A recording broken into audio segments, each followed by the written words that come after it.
বাবা মার সন্তান ছেলে হোক আর মেয়ে হোক, প্রথম সন্তানটা খুবই আদরের হয়।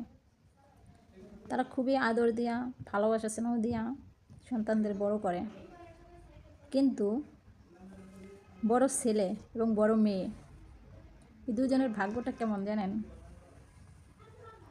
যদি বাবা মা খুব ভালো অবস্থার হয়, তাহলে তারা ওইভাবেই ভালোভাবে বিলং করে লাইফটাকে।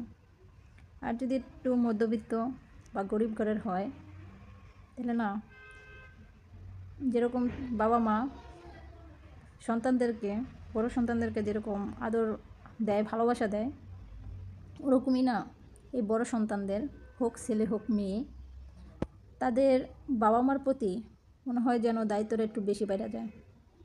এরপরে যত ভাই বোনেই হোক না কেন ছোট, তাদের প্রতিও তার দায়িত্ব থাকে।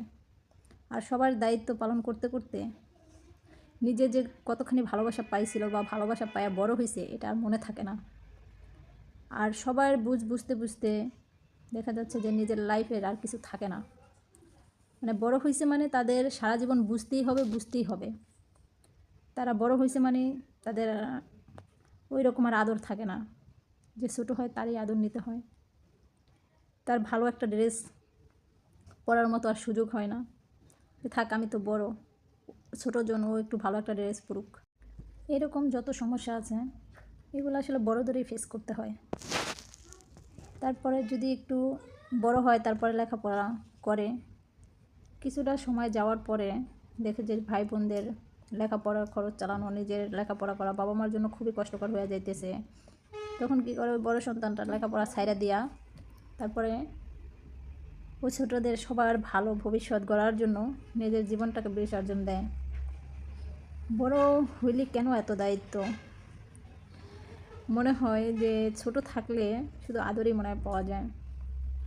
ঘরের ছোট সে যে আদরটা পায়, সে আদর পায়া আসলে বাবা মার বা বড় ভাই বোনের ওইভাবে কদর করতে পারে না, বা তার মনেও থাকে না যে বড় সন্তানের বা বড় ভাইয়ের, বড় বোনের যে কষ্টটা হয়, যে সে কতটা মুহূর্ত আমাদের জন্য ছেড়ে দিছে। তার সুন্দর সুন্দর লাইফ সে আমাদের জন্য ছেড়ে দিছে, সুন্দর পোশাক, ভালো খাবার, যা আছে সব ঠিক আছে। তারপরও না, দিন শেষে ওই বড়রাই কেন যেন বাবা মার কাছেও দোষী হয় আর ভাই বোনদের কাছেও দোষী হয়। কে কে বড় সন্তান আর এরকম লাইফ কার লাইফের সাথে মিল আছে, অবশ্যই কমেন্টস করে বলবেন।